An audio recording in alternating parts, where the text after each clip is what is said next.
can break it down. Okay, thank you. Matt? So Yeah. Steve, thanks, and Mitch. Yeah. I got to have lunch with Mitch at the League of Cities, so it was Oh, nice. good. Got to know him at the CAP lunch. Learned a lot of neat things. One thing that I think is really interesting, most people, I don't know, I find it fascinating, is that running water doesn't evaporate, Yes, it does. but not at nearly the rate of standing water. It's way less evaporation. And so as the canals go, you don't lose a lot to evaporation. Right. I learned that there.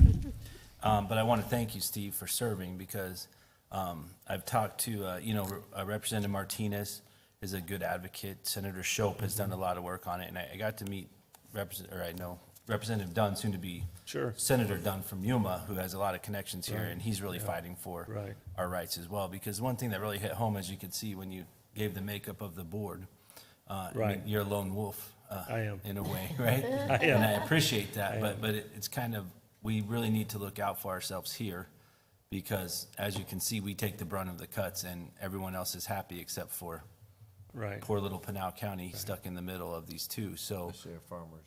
yeah, our farmers are, and Our so they're farmers- looking for You alternatives. know, and And that's a big economic engine here in Pinal Yeah. County, so it's something we have to be aware of. So I appreciate your efforts. Anything else we can do, or, I mean, what do you think? well, I think we're pretty much in a wait-and-see mode with the with the Bureau of Reclamations.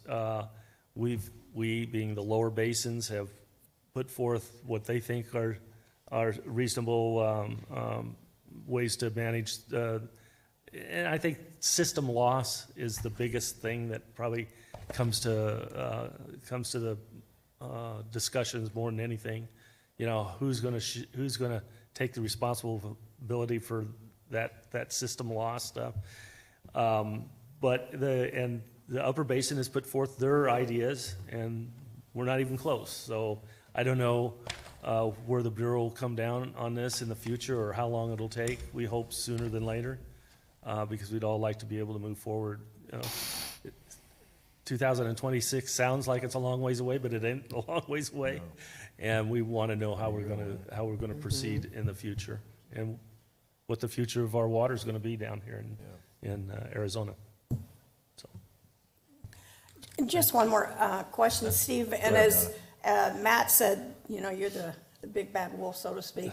What's the opportunity for us to have a second representative on that? What would it take for us to have more population. representation? Not that you don't do an excellent job, but, is it? well, What's change the the bylaws, criteria? I think, is the I biggest think thing. it's called population. It's statutorily written. Based I mean, it's solely in on the, that. it's in the statute, so, Act of Congress. and I don't even know where you'd start with that. Okay. But it's all been established in the statutes, so, And as the mayor said, population, but I just wondered what the other criteria Yeah. was. Okay, thank you. some of that, We're 500,000, they're 5 million. right. So there you go. They're 5 million. Representatives, They're 5 million, they're 2 You million, can we're do that. 500,000. So, I mean, the representation is fair, population. Yeah. That's why, this, I'm sorry, should I Yep. stand at the? yeah, please, Mitch, come up here. And I'm so happy that Mitch is here. Sorry about that. Just for the record, I'm Mitch Basevsky, Public Affairs with Central Arizona Project. The way that the CAWD-CD was set up is that the Bureau of Reclamation and the Department of Interior basically said, we do not want to deal with individual users of Colorado River water. We want to deal with a single entity as the CAP is related to the CAP. And so the state set up the CAWCD, the Central Arizona Water Conservation District, and made it a public entity with popularly elected board of directors, because they knew that the CAWCD would not only be managing the canal system, but would have the authority to set property rates in order to help pay back the federal government that $1.65 billion. And we pay about $50 million a year on that. But over the years, as population has changed, the original was set up based exactly on population, 10 to 1 from the Maricopa County to Pinal County, and 4, so it was 10 to 4 with Pima County. Over the years, rather than changing the number of representatives as population grows, as Steve referred to, we have a weighted system on votes that are like on taxes or rates or something that of importance to the public interest. We weight each vote. So, and the only one that stays one vote is Pinal County. So Pima County actually gets less than one vote per person on their votes. So we try and make it as stable as possible. But I also want to answer your question, Council Member, that's one of my jobs, is to make sure that your interests are represented on the CAP, in the CAP operations and everything. And certainly what Steve's most important role is representing you and the other residents of Pinal County to make sure that Pinal County interests are given as much importance as they have. It's truly important to represent you guys well because Pinal County always seems to be playing catch up. So we've tried to take that into account and really put a lot of effort into getting what you guys want to have happen. Thank you, Mitch. Thank you. Thank you, Steve. Thank Any you. other last And comments, we have- questions? Thank you both. I think there's a bright future in water. Is this yours or is this Larry's? Thank you, guys. Okay. Thank you. All right, next on our agenda tonight is a discussion relating to the 2024 access management revisions. Kevin, you want to lead this off, or Larry, you going to set it up? Yes, Mr. Mayor, I'll set the stage. All right. A few years back, the Mayor and Council adopted the City of Casa Grande Access Management Standards, which really builds the technical standards for various roadways and the like. And so the staff, along with the assistance of our partners, Amy Moran, who will be doing the presentation this evening, would like to introduce some of the modifications for 2024 that will be proposed. And so, Amy, with that, I'll hand it over to you. Thank you, Larry. Mr. Mayor, members of the council, it's always nice to have an opportunity to talk to you about the good work that the Public Works Department is doing, and it's an honor to help them continue to improve the current access management standards. I know I've been here several times over the past handful of years as we've gone through this process, so I'm just going to briefly remind everybody, you've heard it before, I'm going to tell you again. Access management is really focusing on looking at what the priorities are for various types of transportation facilities, recognizing that, for example, a freeway facility should have very limited access because it is intended to serve a very high volume of traffic. On the other end of the spectrum is the local street system that has very prevalent access. And so by default, it is equipped to handle a much lower volume of traffic. So the goal is to have the right balance between property access and the ability to serve the volume of traffic that's trying to transverse these facilities. So access management is important. Really, it focuses on trying to have the right number of access points and the right spacing between those accesses. Every access point represents a different number of potential conflict points. So you can see at a full access intersection, there's actually 32 conflict points. And if you think about that, that's a lot of opportunities for potential crashes, which then can result in impacts to the flow of traffic as well. The more access points also, if you think about the vehicles that need to slow down as they're entering driveways, or that as they're exiting driveways may result in a potential conflict or need for a vehicle on the through street to sort of decrease their speed to allow safe passage of those vehicles. So those are the things that we think about when we talk about access management. So there's a lot of different ways to manage access. Raised median is a pretty typical one where you'll look at, providing strategic openings for those various access points. We also recognize it's important when possible to think about providing joint access. So if you've got multiple properties that are located side by side, is there an opportunity to consolidate those driveways? We also want to make sure that we're addressing things as clearance from a main intersection, right? I'm sure we've all been in those situations where maybe, I think a typical example might be a gas station driveway that's located really close to a signalized intersection, and you have people trying to maneuver their way in and out of those locations. So these are all things that we think about that we're trying to provide some guidance around as we think about these access management standards. So as Larry mentioned, the standards were previously adopted, and over time, as these standards are being applied, really the goal of staff is to look at opportunities to increase the clarity for applicants regarding the expectations, what should be contained in their site plans and in associated traffic impact analyses. And in doing so, then create sort of uniformity and clear expectations for those developers and their consultants. And I can tell you, having been on the other side representing developers, that the greater the clarity that we can get from a municipality who's going to be looking at the information that we're submitting and reviewing that information, we really do appreciate it.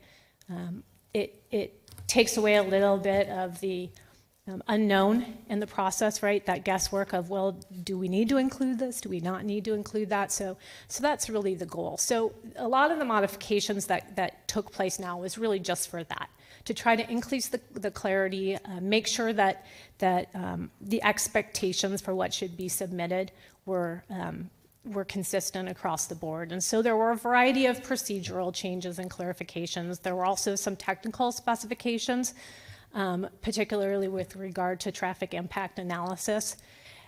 There was some changes to a scoping checklist, which is a requirement for developers as they submit a TIA to make sure that they're starting off on the right foot.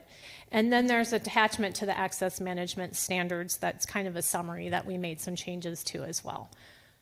And looking at the procedural modifications, some of those are just document changes, page numbering. We took a different approach to the page numbering of the document so that different attachments or appendices could be printed out separately with their own reference numbers to aid in discussions between staff and applicants. We added some clarity to the TIA report contents, just as an example, some additional information about the applicant, so it was easier to find their contact information very readily within the TIA. I think one of the big things was just really solidifying the role that city staff was going to have as the developers work through this process. So some clarity on the coordination, that there is a requirement that folks meet with city staff to have a scoping meeting to go over that scoping checklist so that expectations are very clear from the get-go before the developer would have the consultants start engaging and doing work, make sure that those assumptions are known and agreed upon. And then really just this authority of the city traffic engineer. This is kind of an important one. Really, it indicates specific areas where the city traffic engineer may have some flexibility to, at their discretion, modify maybe some of the standard provisions, recognizing there could be potential special circumstances associated with a development. So, trying to stay as much in accordance with the actual management standards, but recognizing that there's not a one-size-fits-all approach, and so giving that city traffic engineer the flexibility to be able to address those types of situations. From a technical standpoint, a lot of this just related to information that was going to make it a little bit easier for the review process, to help streamline that review process. So some new exhibits that very clearly depict the driveway spacing, so there's no need to go and try to figure it out. There's a lot of factors that are used when you do traffic impact analysis, so just some clarity on some of those and how you should be applying those default factors. Specificity for turn lane warrants and storage requirements. So outlining that process that an applicant should use to determine when turn lanes may be required and what the length of those turn lanes should be. There was also some specificity about the hours that are required for data collection. So when individuals go out into the field, they kind of collect their baseline traffic data, what's the appropriate time to do that? So we've got some specifications there. And then from a level of service perspective, when they're thinking about improvements, what are they trying to achieve? There's sort of a standard, we'd like you to achieve a particular level of service, but we also recognize that if that level of service doesn't exist today, we're not going to ask you to try to do better, right? We want to make sure that there's some fairness in asking these developers to really address impacts that are associated with their particular development proposal. So on the TIA scoping checklist, this is really just a composite list where those applicants provide a lot of the foundational information about the characteristics of the development and all of those key assumptions that are going to go into their analysis. And the intent is to allow city staff to buy in and give approval that, yes, these all sound like sound assumptions, proceed with your analysis. We're not going to ask you questions about why'd you do that because we already talked about it. So one of the things we talked about is just the development proximity to schools. We recognize that, this is certainly a consideration. Schools have some unique characteristics, and so we just want to understand as they're starting this process what schools are nearby. A requirement for a trip distribution exhibit, all that really is just their fundamental assumptions. If you're at a particular locale, where do you think your traffic is going to be going to? Coming from north, south, east, west. How are they going to be using those driveways?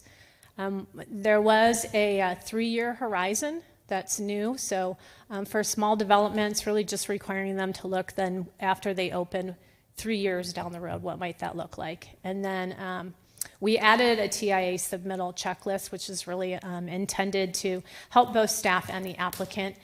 It's all of the requirements that are expected to be present in those reports when they're submitted, and it allows them to go down the list and check, yes, I have included that, I have included that, so that they're sure that when it arrives on staff desk for review, that staff is not going to be wondering where one of the particular requirements is. And then finally, in attachment B, which is kind of an all-encompassing sort of summary table of various access spacings, there were a couple of things that were included that weren't there before. One of them was specifications for local streets. Previously, the access management focused on collector arterial roadways and of higher classification. So now just some specs for local streets, really just kind of solidifying that. There should be, on local streets, a center line to center line spacing of 30 feet for driveways. That's kind of the standard. And then some new driveway spacing guidance for private access on collector roadways. So that's for right in, right out only, so vehicles can only make a right turn in or make a right turn out. Those should be no closer than 150 feet. And then for those full access, those are the ones where you're talking about the 32 conflict points. We want to make sure that those are no closer than 300 feet. So that's it in a nutshell. I am happy to address any questions that you may have. Anyone? Questions? I do have one. So this is all good and all the, this access management standard and stuff, but does it still allow our engineers in our department to use common sense in a situation, that doesn't fit this? Absolutely, and if you recall, I mentioned a little bit earlier in the proposal about that provision about the city staff. It gives the city traffic engineer discretion to modify those standards, to make exception to those standards based on certain specific site characteristics. Is that language in here? Yeah, it is. Okay. Yes. Okay. Yes, I think in a couple different places it's clearly noted in the standards and the TIA requirements.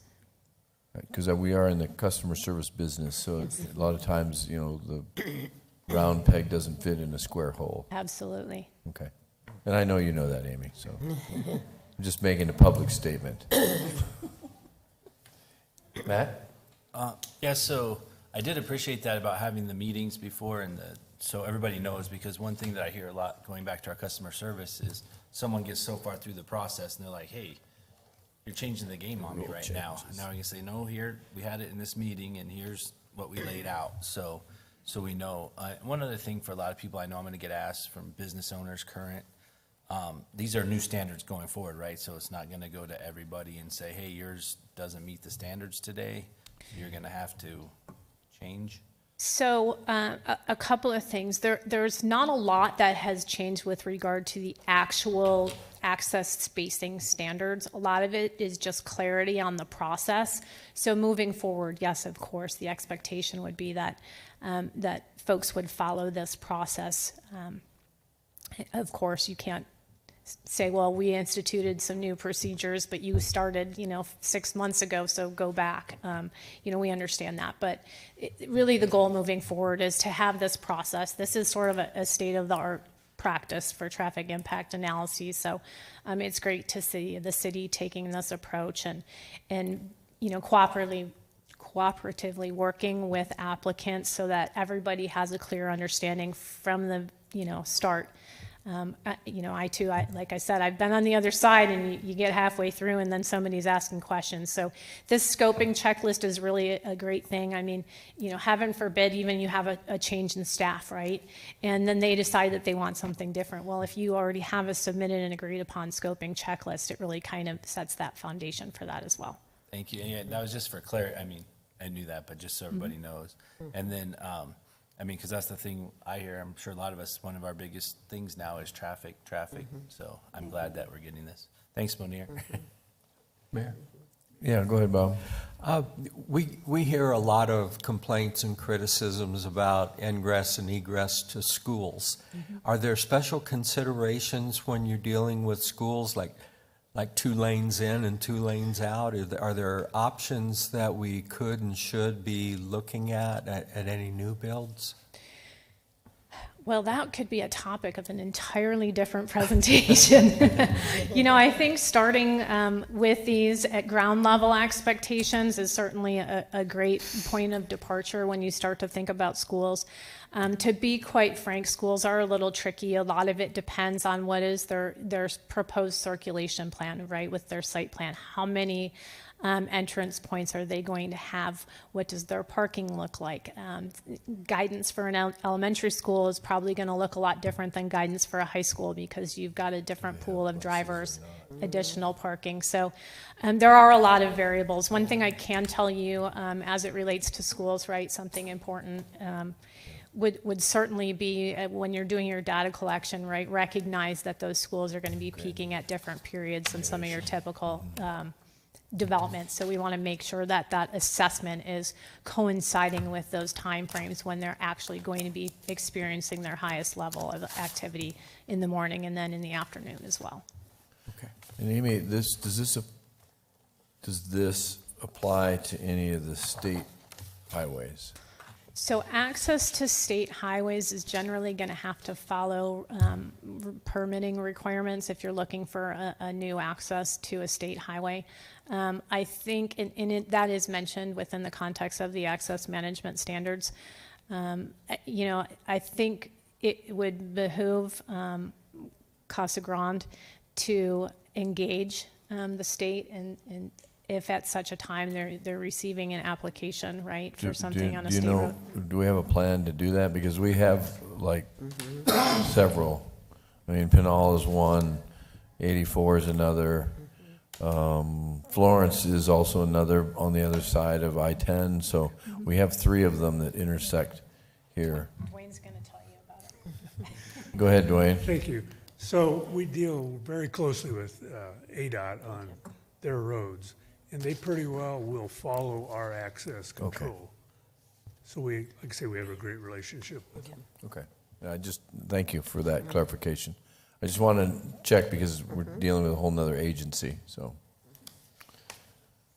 And we hear about it on Pinal and the highways when things don't go right, so. Anybody else? Nope. Thanks, Amy. Well, thank you very much. Thank you to Wilson and Company, too. Thank you. All right. That's it, Larry, for the study session. All right, we'll stand adjourned until 7 o'clock, and we'll start the regular council meeting. Thank you. Yeah, they moved them. Somebody did. Mine was on the wrong side, too.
good evening, everyone, and welcome to tonight's City Council meeting on this September 16th of 2024. Our first order of business, we'll call the meeting to order, and then we'll have our invocation and our Pledge of Allegiance, so please remain standing for both. Tonight we have Father Jesus from St. Anthony's to give us our invocation tonight. Father?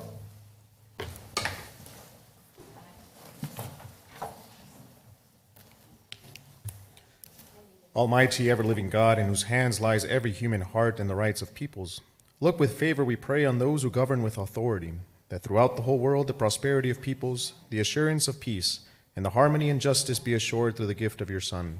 We ask this through our Lord Jesus Christ, your Son, who lives and reigns with you in the unity of the Holy Spirit, God, forever and ever.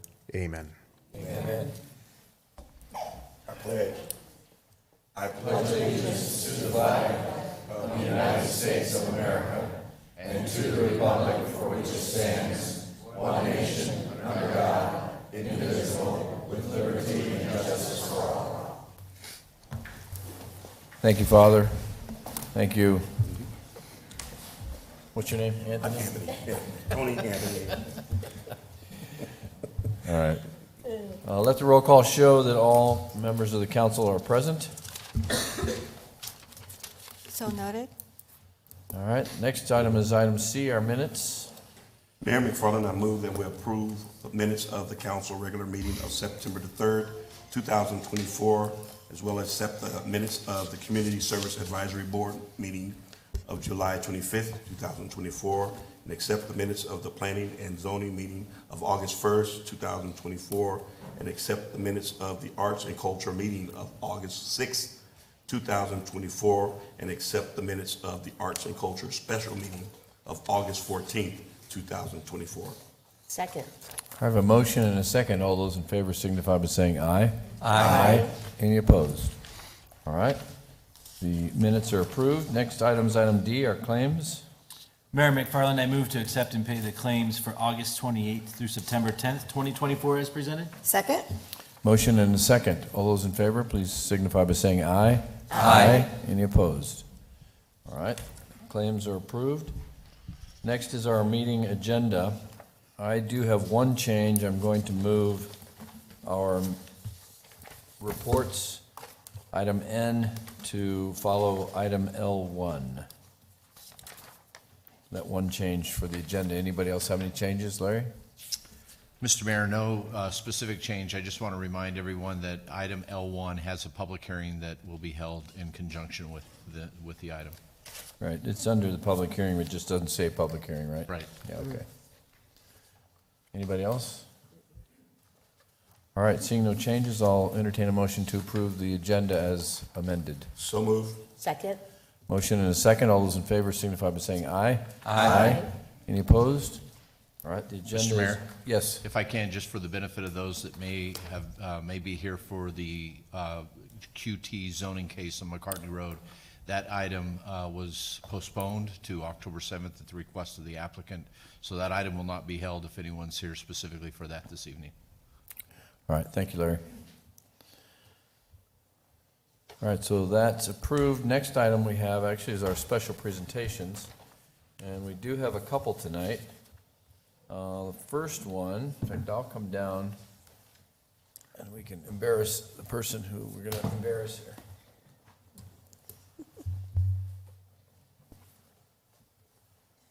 Robert Bartleson, are you here? Come on up here.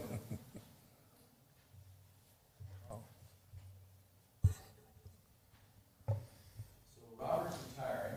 Are you retiring?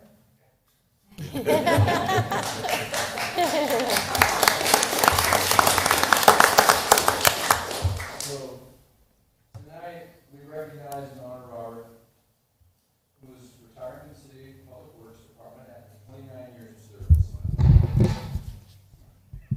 service. 29 years worth of service. Thanks, Stephen. You don't look that old. He began his career with the city of in the maintenance department on August of 1995. He was promoted to senior maintenance worker a few years later, and then heavy equipment operator in 2000. Robert spent most of his time with the city as our street sweeper operator. You've probably driven every vehicle we have in the maintenance department. Now, it should come to no surprise that the streets generally need to be swept, and when there is the least amount of traffic, that means that he starts very early in the morning. Like 5 o'clock every day? Or they're still sleeping. That means that perhaps the biggest adjustment is going to be, can you sleep in the morning? No. All right, there we go. You've heard it here first. That being said, Robert's seen the miles of our streets grow significantly as Casa Grande has continued to grow, especially over his tenure, and certainly added the challenges of getting the job done. Robert, on behalf of my fellow council members and a grateful city of Casa Grande, congratulations on your retirement.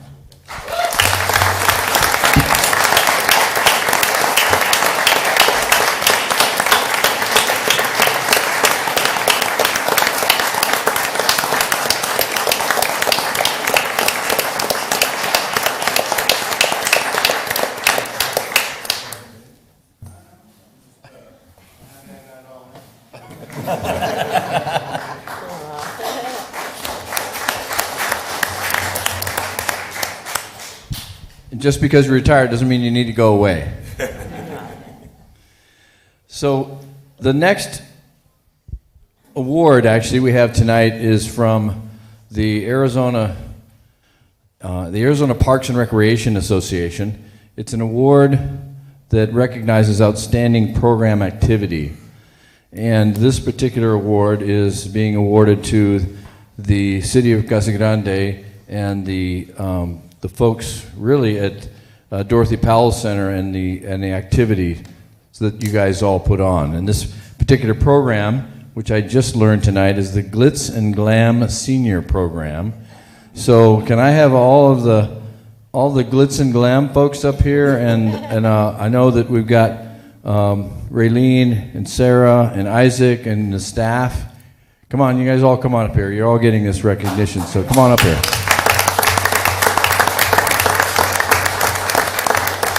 So we have a video, a short video that we can show you. Stephen, roll the film.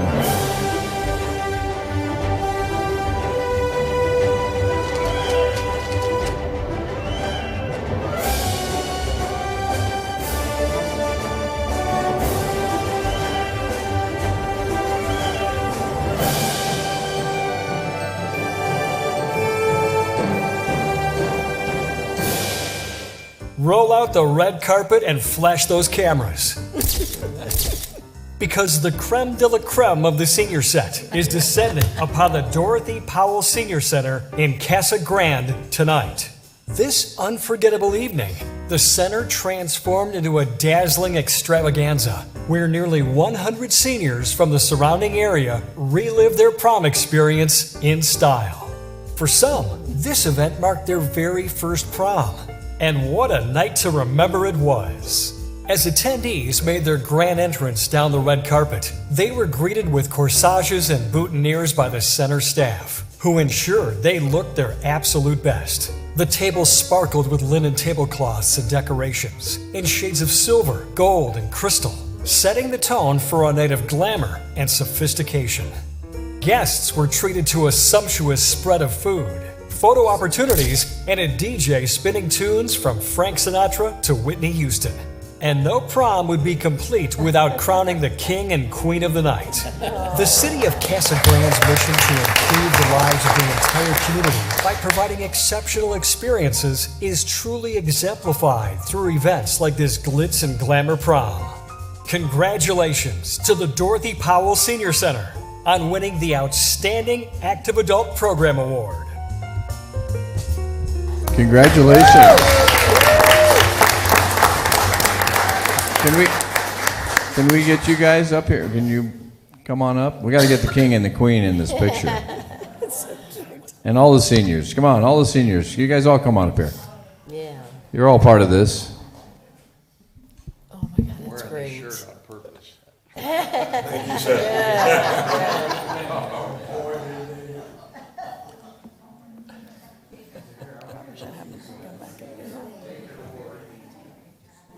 it's so.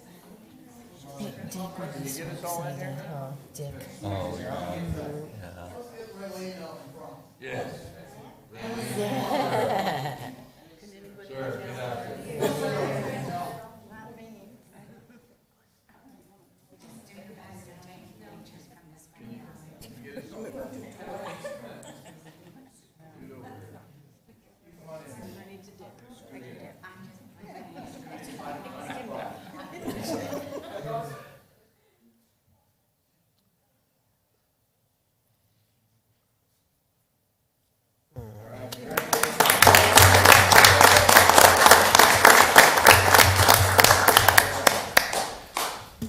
So that's why they're wearing it. The king and queen.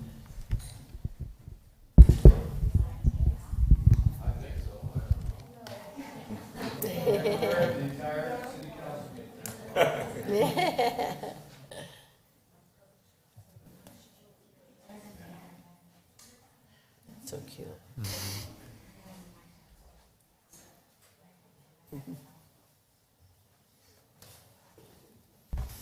Again, congratulations. All right, next item on our agenda is our consent agenda. This is item G. All items listed with an asterisk are considered routine matters and will be enacted by one motion and one roll call vote of the City Council. There will be no separate discussion of these items unless a council member or member of the public so requests, in which event the item will be removed from the consent agenda and considered in its normal sequence of the agenda. Is there anybody on council who would like to remove anything from the consent agenda? I think I'm sitting on my glasses. Ouch.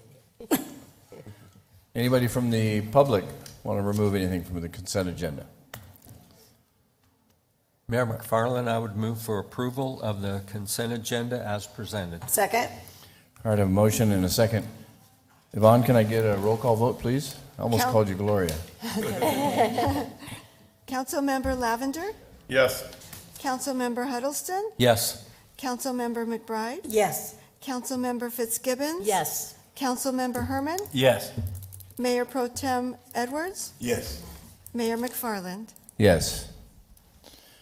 All right, next is item H. This is our public comments section. I do have a couple of speaking requests here tonight. So the first one is Deborah. Are you here?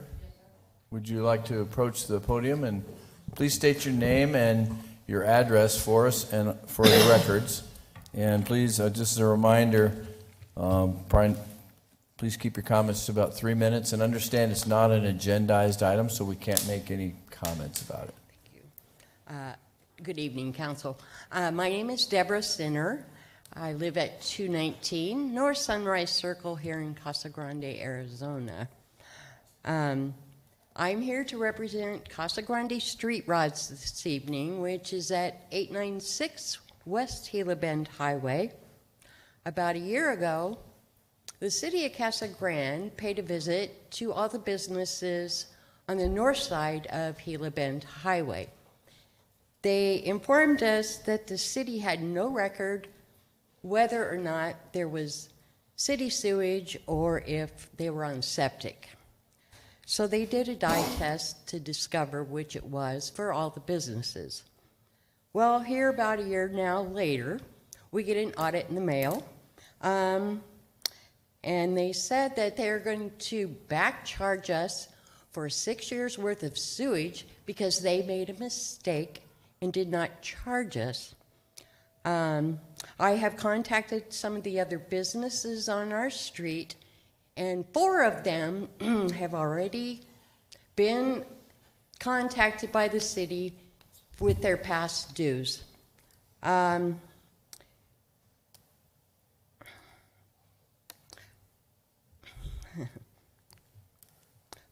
just think that if, as a business, I would call one of my customers and say to them, after 6 years, I realized I made a mistake, and you owe me, but I'm not going to charge you interest, but you owe me this money.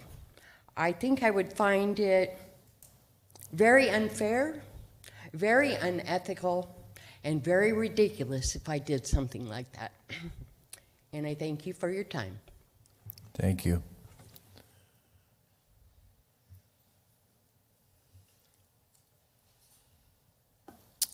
Jesse? Please state your name and your address and Jesse Solis, 852 West Gila Bend Highway. I have a business there called Arizona Upholstery. I've owned that property now for about 18 years, and never once was I charged for the sewer. I was charged for the trash. When I bought the property from the previous owner, he said there was no charge for the sewer. City never charged me, never said anything when I bought the property and took it over. And now, from what I hear from my neighbors, business neighbors there, that they want to charge and they want to go back 6 years. I just want to say that I don't think that's fair that they do that. I understand if they want to charge, but they should start from the time they give at least a 30-day notice, which I have not received a 30-day notice of what they're trying to do. It's like me charging the city when they came to do that dye test. They didn't pay me for the water that they ran down the sewer lines. Well, maybe I should go back the year and charge them for the use of my water. It's what I think. I mean, it's ridiculous, and I think we shouldn't have to pay anything from the past. If you want to start now, that's fine and dandy. thank you. All right, and you don't have to have a speaker card, so if there's anybody else here that would like to address the council on anything, please come forward. Just state your name and your address, and please keep your comments to 3 minutes. And again, we can't respond because it's not on the agenda. Hi, thank you this evening. My name is Nancy Wood, and it's 513 East Feckle Road, Casa Grande, Arizona.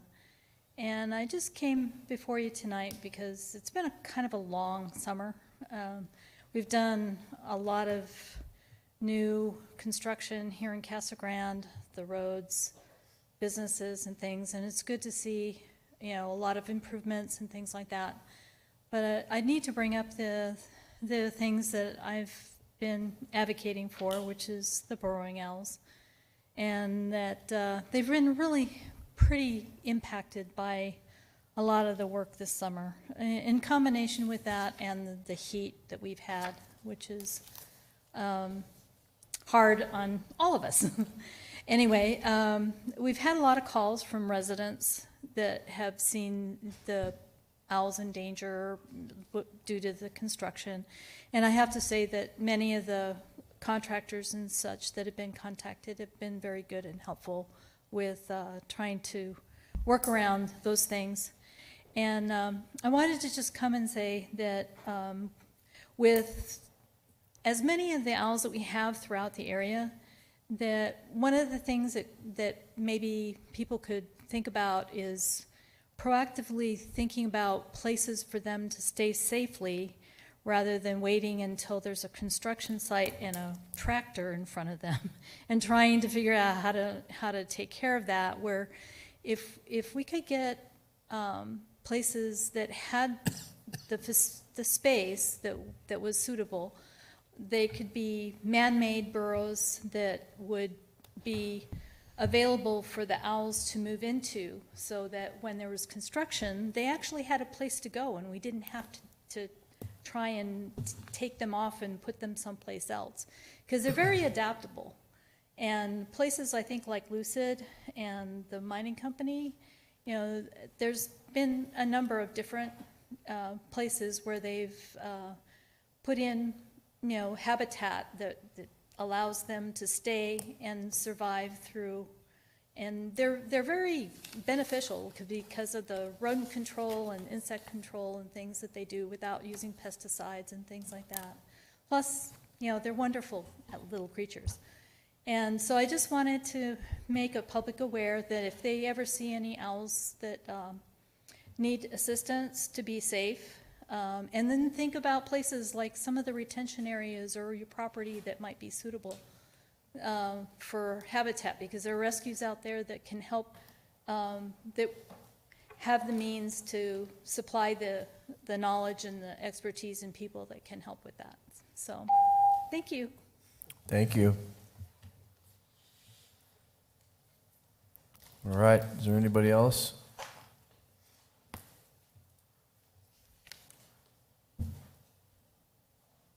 Good afternoon, Council. Brad Workman, 928 North Brown Avenue. I spoke with you guys probably a little over a year ago about the issues we were having with people speeding past the park on Brown Avenue. It's the only street that runs north-south that connects Florence to McMurray. It was bad then, and we got a little help from the police department, and that tamped it down a little bit when they were present. And we were really appreciative for when they came out. The last 6 months, it's really gotten worse, noticeably worse.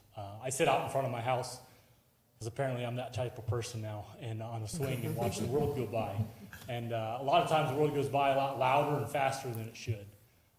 That two-way stop that everyone treats as a four-way, or a no-way, could be addressed, but I fear that there's going to be an issue with the children there playing soccer, and we have so many people, so many kids running around, so many people walking the track.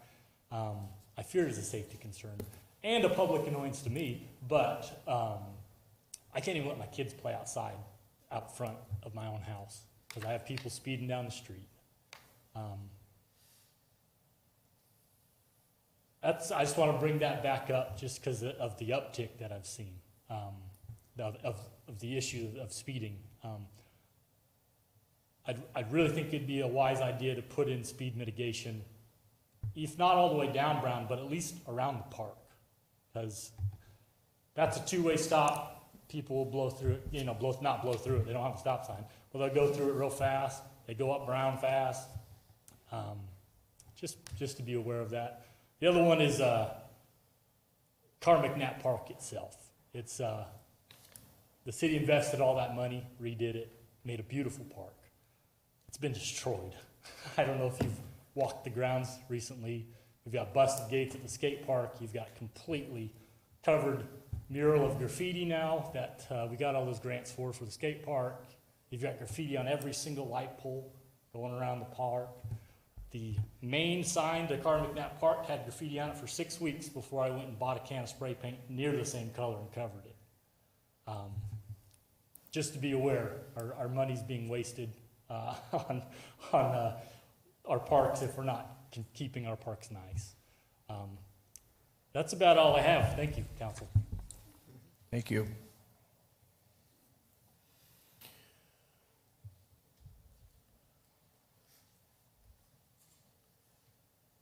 All right, just as a reminder to folks too, the city has a program called C-Click Fix that is free, that you can take pictures and report things to the city. So I'd encourage you to use that system for anything. All right, I don't see anybody else coming forward, so we'll close the public comment section. And we'll go to our award of contracts, I-1. Yes, I'm first. The staff recommends Mayor and Council approve an ordinance authorizing the contract with Elliott D. Pollock and Company to prepare the affordable housing plan for the city of Casa Grande.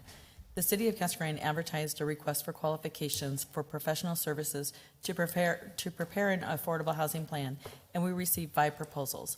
A review committee ranked the proposals and interviewed the top 2 consultant firms. The review committee is recommending Elliott D. Pollock and Company to prepare the Casa Grande Affordable Housing Plan. The housing plan will identify types of housing needed for residents across all income levels, expected employment growth, identify housing initiatives to reduce housing barriers, increase the production of housing for the jurisdiction, conduct community outreach, and create an action plan to implement the initiatives. In addition, Senate Bill 1162 requires that the housing needs assessment will include total population growth projected over the next 5 years, total job growth projected over the next 5 years, and the total amount of residential zoned land by single-family and multifamily, and the total need for additional residents to meet the housing need. The City of Casa Grande must adopt the housing plan and commit to the implementation of the plan.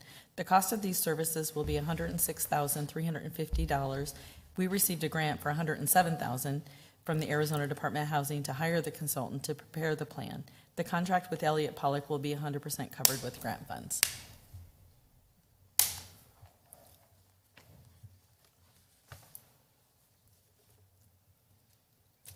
Any questions from anybody? Just what's the timeline, Mary? How long will it take to get it? We're hoping it'll be completed in 6 months, but we have to wait the 30-day cure, so they'll probably get started in November. Okay. And will this plan then make us compliant with the state law that was passed? Yes. Okay. Yes. We've asked them if they could upfront some of this information quicker for us so we could get it posted and meet Yeah, the. when is that due from us? I think it's like the first week of January. Okay. All right. Thanks, Mary. Any other comments or questions?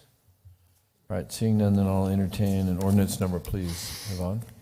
Ordinance number 3443, an ordinance of the Council of the City of Casa Grande, Arizona, accepting the proposal for professional services from Elliott D. Polak and Company to prepare the Affordable Housing Plan, authorizing expenditure of public funds, and authorizing the execution of contracts with or purchase orders to Elliott D. Polak and Company.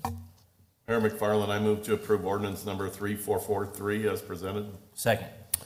All right, a motion and a second. Yvonne, can I please get a roll call vote?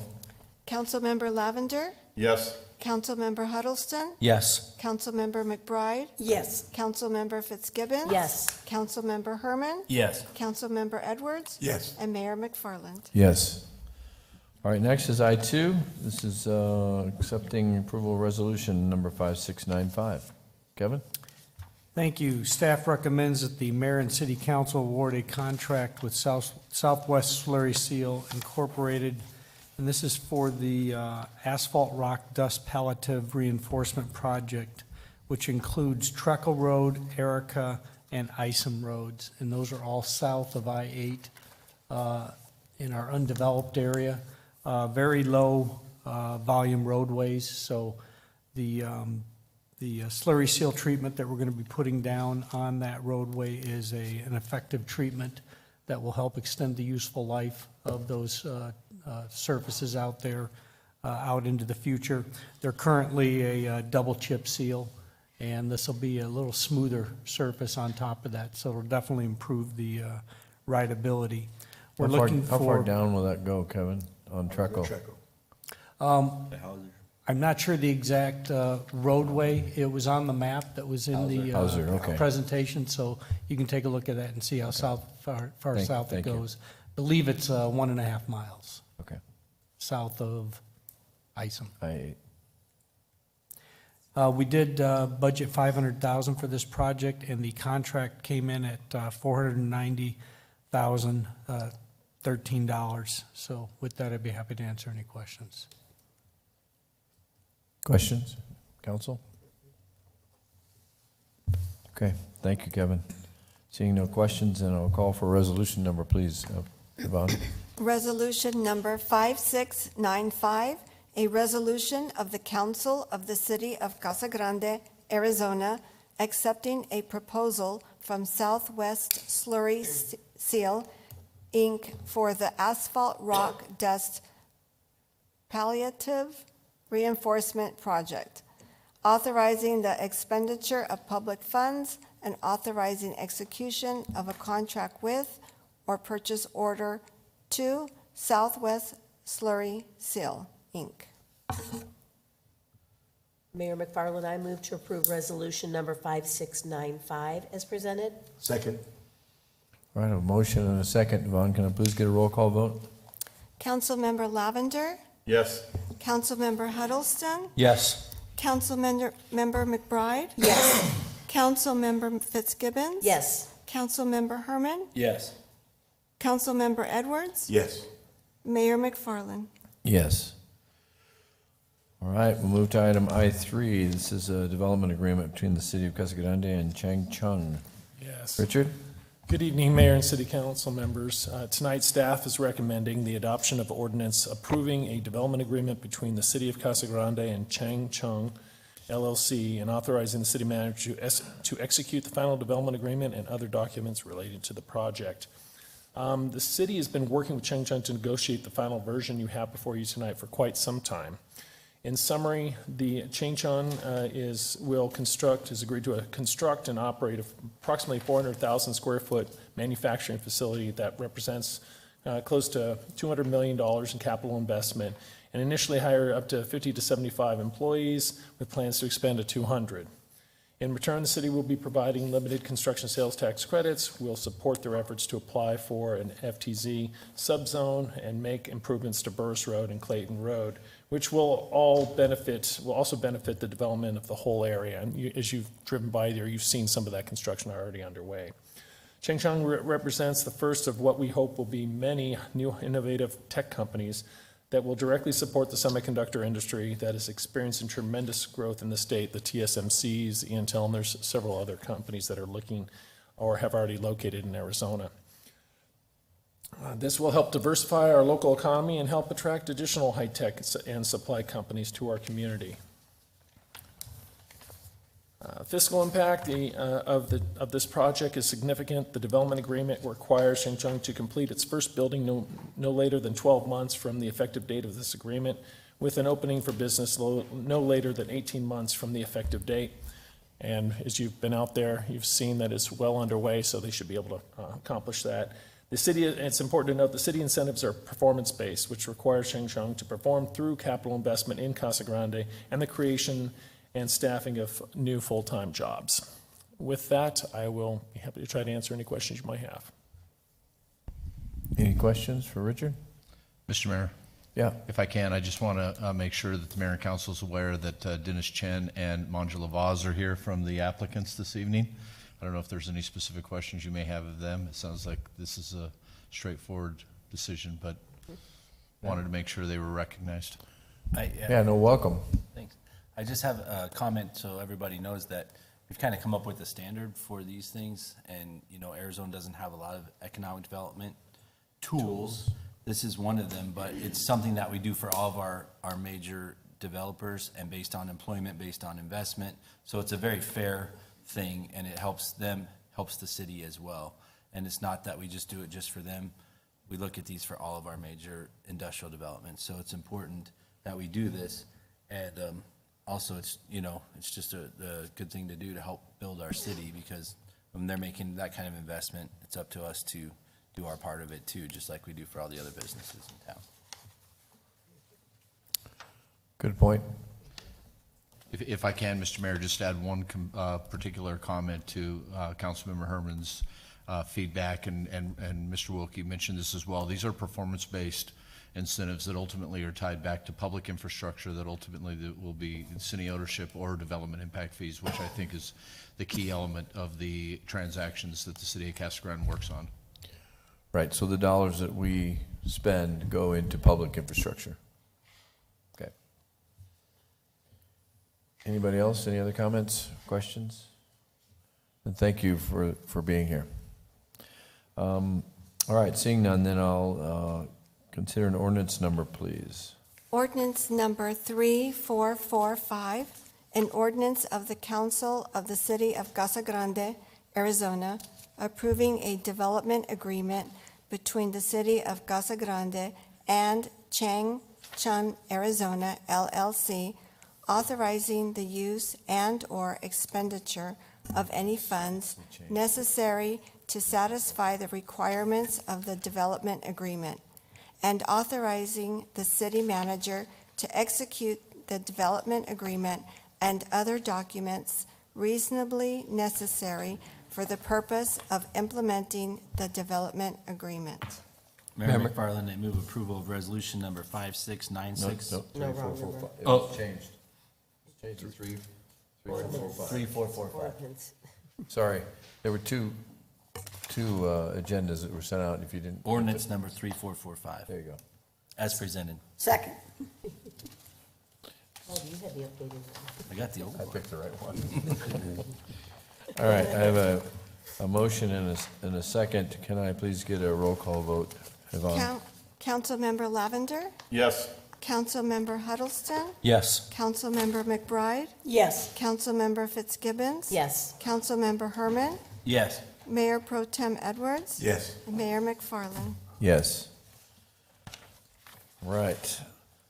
We'll next move to item K. This is ordinances, resolutions, and other business. Item K1 is considering approval of ordinance number 3444. This is accepting a donation of real property from Peart Road Partners on the southwest corner of O'Neill and Peart Road. Danny? Mayor McFarland, members of the council, this is for the property donated from Peart Road Partners for Parks and Recreation purposes. Staff does recommend acceptance of approximately 12 acres of land generously donated by Peart Road Partners. The land is south of O'Neill Drive and west of Peart Road. The land dedication, along with proposed land swap, would assist in meeting the portion of the Community Services Master Plan implementation.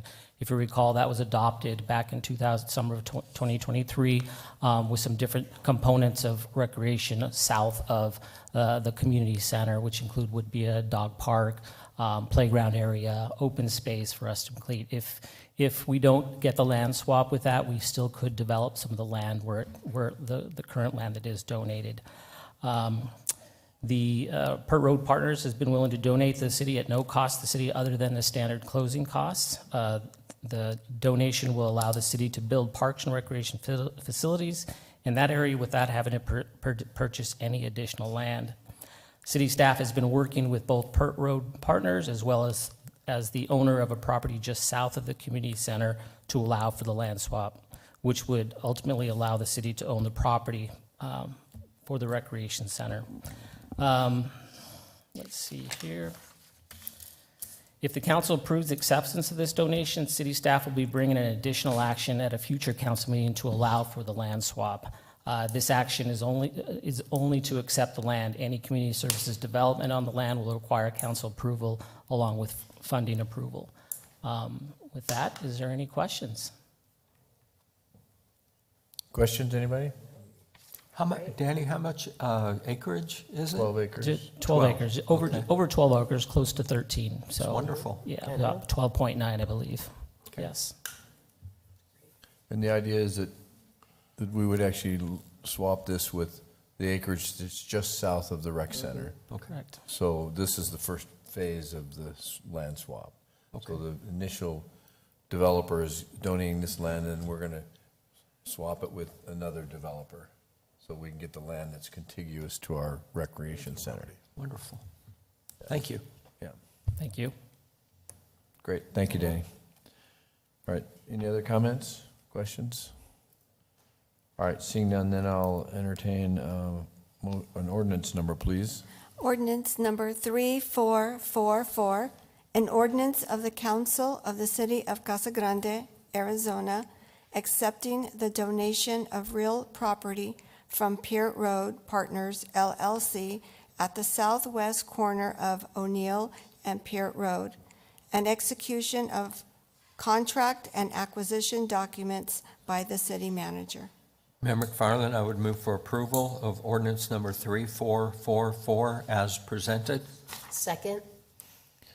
All right, I do want to publicly thank the landowners also for this donation. This is very generous on their part, and definitely will help the city in terms of our Parks and Rec expansion. And so I know they're not here, but I do want to publicly thank them. So, all right, I have a motion and a second. Can I please get a roll call vote, Yvonne? Councilmember Lavender, Yes.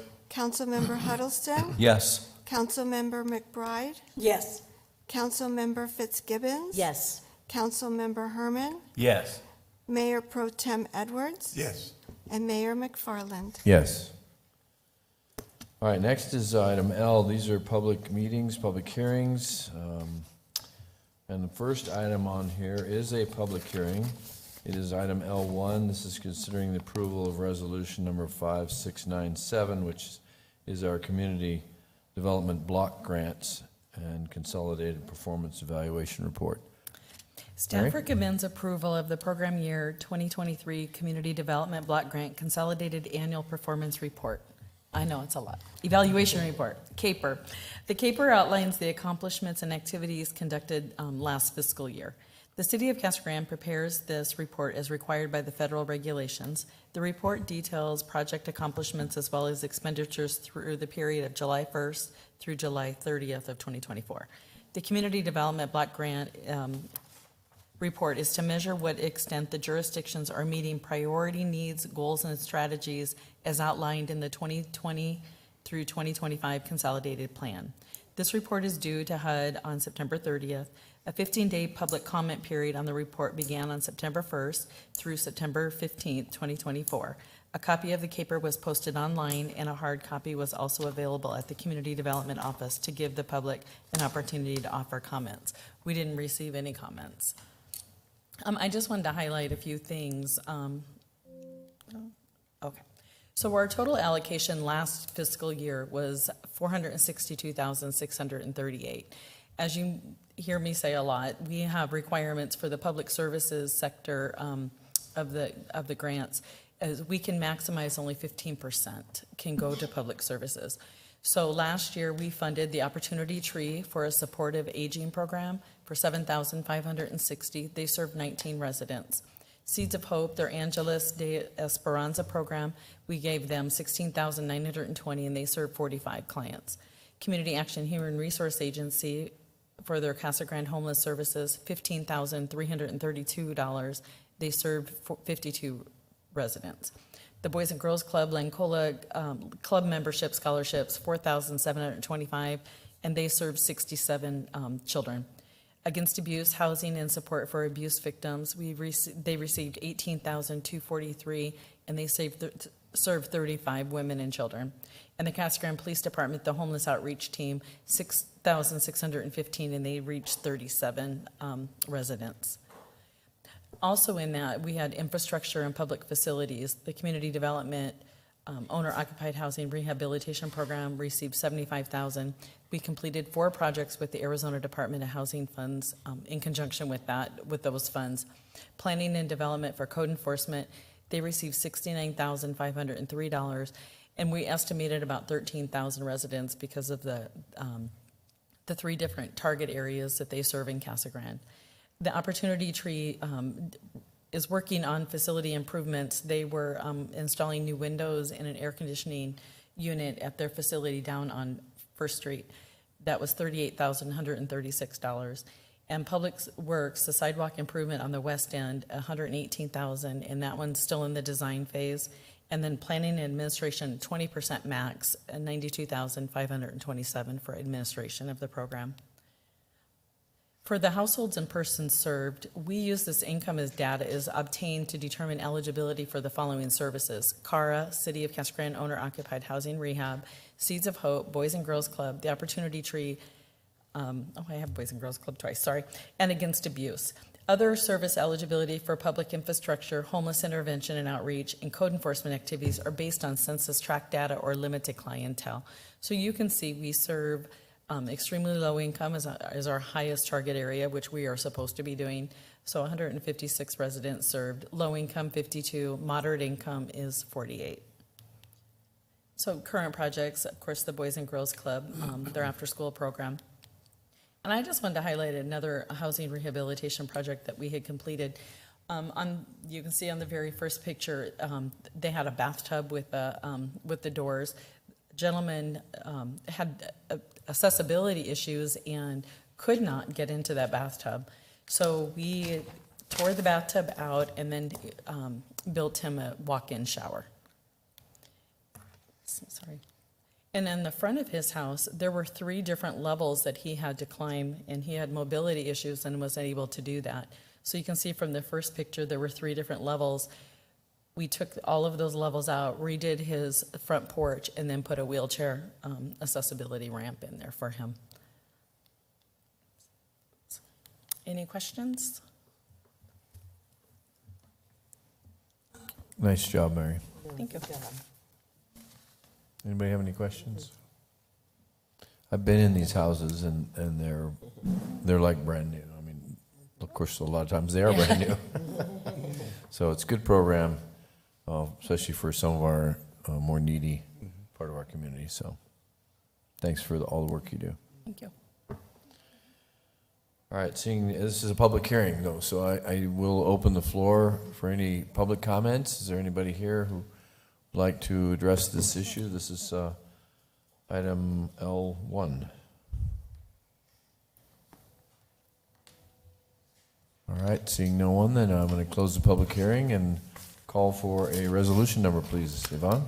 Resolution number 5697, a resolution of the mayor and council of the city of Casa Grande, Arizona, approving the program year 2023 Community Development Block Grant Consolidated Annual Performance Evaluation Report.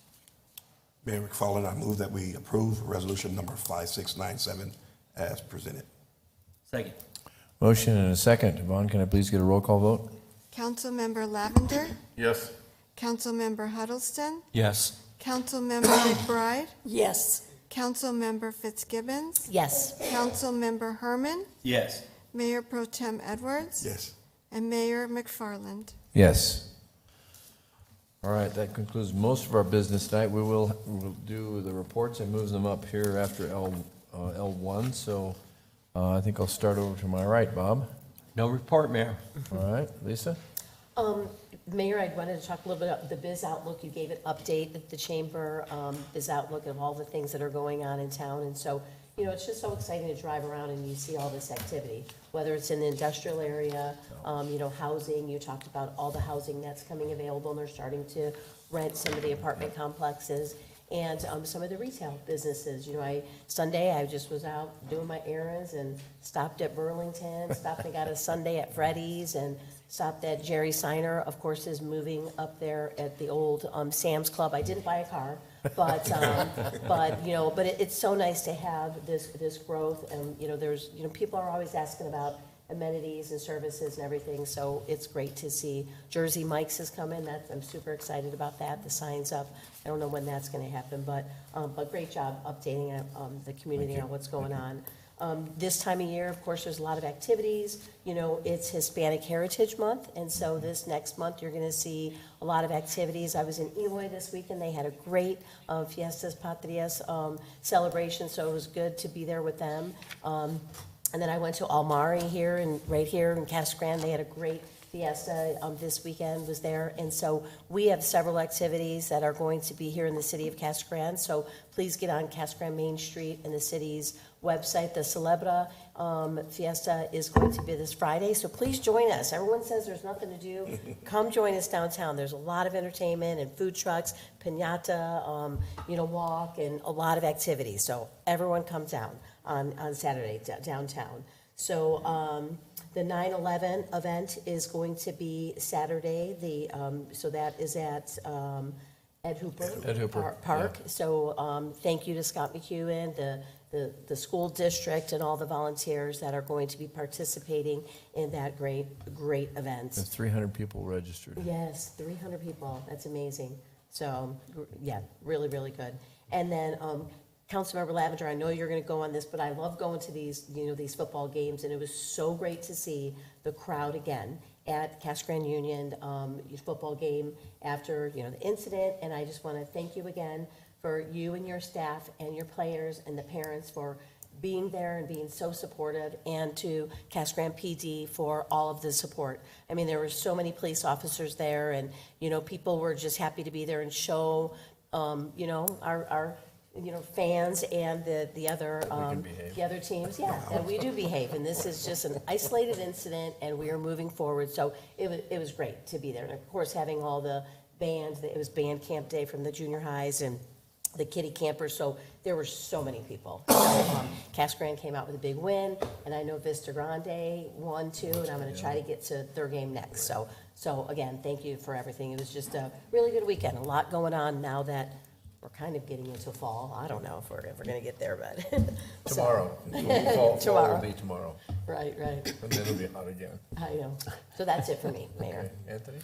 Mayor McFarland, as well as to our city manager, Larry Raines, on behalf of the Gibson family, they definitely want to thank you all for the proclamation for Claude Roselle Gibson.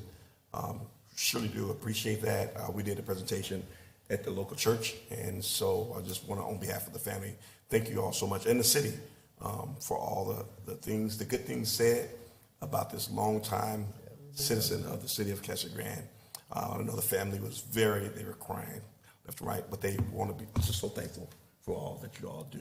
And just want to say, Casa Grande, we always bounce back. There's nothing going to defeat us. We may disagree in some areas, however, we know how to come back together. And that was really evident with Casa Grande Cougars. And Vista Grande was out in California and won that game out in California. So, yeah, that's a big deal. Good job. Yeah. Matt?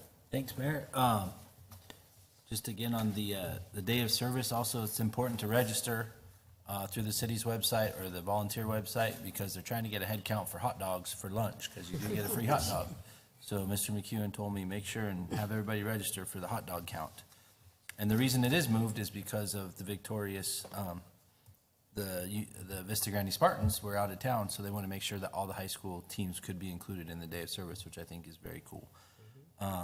And the Biz Outlook lunch, Mayor did a great job, and he followed his own advice and kept it brief and potent and just right on point. But a neat thing that I learned is that the median income is up in Casa Grande and the median age is down, which are both very good things for attracting new businesses. So that's very good metrics for us. Yes, it is. And we did get to go to the ribbon cutting at Jerry Seiner.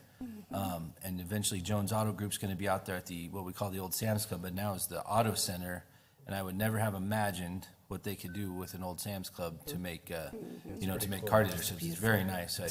I recommend you go out there and buy cars to get the sales tax in Casa Grande. And we had a youth commission meeting on Saturday. It went great. We had a round table. I want to thank Superintendent Lavender, City Councilmember Lavender, for participating. With the kids, they were concentrating on this round table about the education system, and they also had the principal from ASU Prep, Mission Heights Prep, and Cactus Middle School. So it was really great. And also, I want to thank Sol from Danny and his department, especially Sol took the kids to the Florence Teen Symposium on Friday, which was inspired by our Youth Government Summit, so they got to go to that, and that was great. And then Melinda came in and covered for me. I had another engagement I had to run to on Saturday, and she helped the kids close up and everything, so I appreciate that. Danny, all your support from your staff, thank you very much. And after Celebra this month is Oktoberfest next month downtown, so on the 19th, and the weekend after that is the Youth Commission's annual Fall Shredding Day on the 26th at First American Credit Union on Pinal. So mark your calendars and get your papers ready to shred. Donna? Good. Several people have mentioned volunteer things going on, and just a couple of things I wanted to highlight. Congratulations down at Grand Central Station. The artwork and the crop duster artwork that was dedicated. Marge Jantz, Nancy Kaywood, the committee, they have just done an amazing job. The turnout was wonderful. The artwork is beautiful, even at night. Make sure to go down there and take a look at that. And then the other thing I wanted to mention, a lot of people joke about the once-a-year purse auction that hits Casa Grande for the John Hemmings Foundation. And this was a foundation that was started out of necessity, unfortunately, for cancer patients.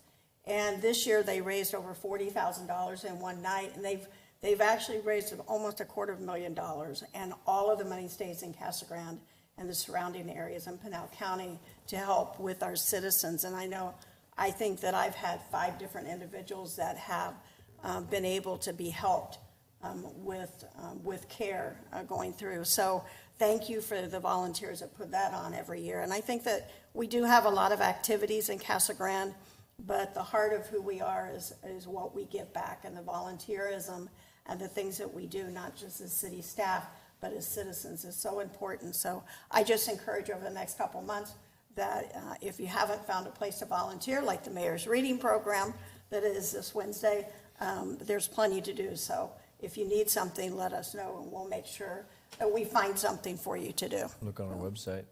So, what's that? Look on our website. Yes, it's on the website. Thank you. Mr. Lavender? Well, Anthony and Lisa and Matt took all my talking points away from me. No, I do want to thank Chief McCory and his department for their outstanding partnership and support for our ball game on Friday night. We learned a lot from the experience 2 weeks ago. Chief Keen was very helpful 2 weeks ago. Then that night, he was also there Friday night to help as well. These lessons learned will hopefully prevent this from ever happening again. And so, but thank you, Chief, both of you, for all your support. The players are looking forward to Saturday. There's 365 that are currently signed up without the football players, so it should be a well-attended event out there. And Matt, I really enjoyed working with your youth commission on Saturday morning. These are very impressive students that are going to be great leaders for our community. Mayor, I know you're a competitive person, and so for the next 2 weeks, Union travels this Friday to Maricopa High School. They are undefeated right now, averaging about 50 points a game. And Vista is also undefeated, and they will be traveling to Desert Sunrise High School next week. So I would call your friend down in Maricopa and do a little wager. She already owes me. Combined overall score, and I'd feel comfortable you spotting her 40. Really? Yep. Well, I'm not. Both our teams are very impressive. Go there, but I'll Okay, in take 2 weeks, I'm going to tell you should have taken it. And maybe you should be wearing a Casa Grande jersey here in a couple weeks. But She still owes me that one. yeah. Oh, all right. Anything else? No, sir. All right. Thank you, Jeff. I just want to bring up a couple things. On your ballot, early ballots will be out on October 9th. So keep an eye out for those in your mailbox. There's going to be a lot of initiatives on the ballot. So please take the time to educate yourself, learn about the initiatives, read the pamphlet that comes with it, the education pamphlet, and really please take a look at it. I especially ask you to look at Proposition 486. It is a renewal of a road tax that we've been paying for about 40 years. The city of Casa Grande we received over the last 20 years, which was the last renewal period, we received over $45 million from that fund. And that is used on your Florence Boulevard that we just redid. It's used in the neighborhoods that we totally redo. So those dollars all have to be spent on roads. So it's important to please take a look at it. It's Prop 486. Educate yourself on it. And if you want to ask me how I'm going to vote, see me after the meeting. Am I safe there? All right. Also, just a little transit update. Effective Saturday, November 2nd, we will begin Saturday service on our CG Links. So if you were wondering when that was going to come out, well, I've just answered your question. So you'll be able to call up CG Links and ride the CG Links from 7 a.m. to 7 p.m., which is the normal hours that we do Monday through Friday. And that will begin Saturday, November 2nd. So keep an eye out for that. And also want to remind folks, if you haven't signed up, and I mentioned this earlier, there's two apps that I would put on your phone. One is See, Click, Fix, and then look up Casa Grande and have it set on your phone for Casa Grande.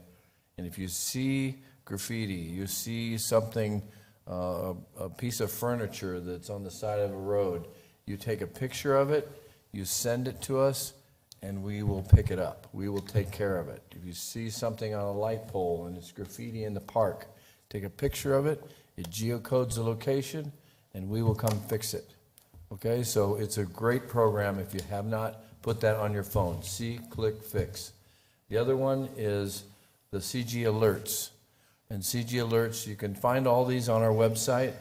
If you, especially the CG Alerts, put it on your phone, or not just put it on your phone. You have to sign up for it. It's a opt-in program. And so you opt in, you say, okay, I want you to text me, or I want you to email me, or I want you to call me, or I want you to do all three. It can do all three, and the closures, like for example, where construction is going to begin this week down at Florence and Peart. So be aware, we're extending the turn lanes. They'll start with the Peart turn lanes and then move to the Florence turn lanes. We're making them longer to avoid backups into the through lanes. But that's the kind of alert you'll get. It sends you a text and it says, hey, look for delays on Peart starting this date, and if you want more information, click this link and it'll give you the whole story. So those are the kinds of things that we do. And if you sign up for it, I guarantee you will not be disappointed. And I think that's about all I've got for tonight. So thank you, everybody. Anything else from council? All right, seeing none, then I'll entertain a motion to go into executive session. So moved. Second. A motion and a second. All those in favor signify by saying aye. Aye. Any opposed? All right. We're going to go into executive session. Thank you, everybody, for being here tonight. Good night.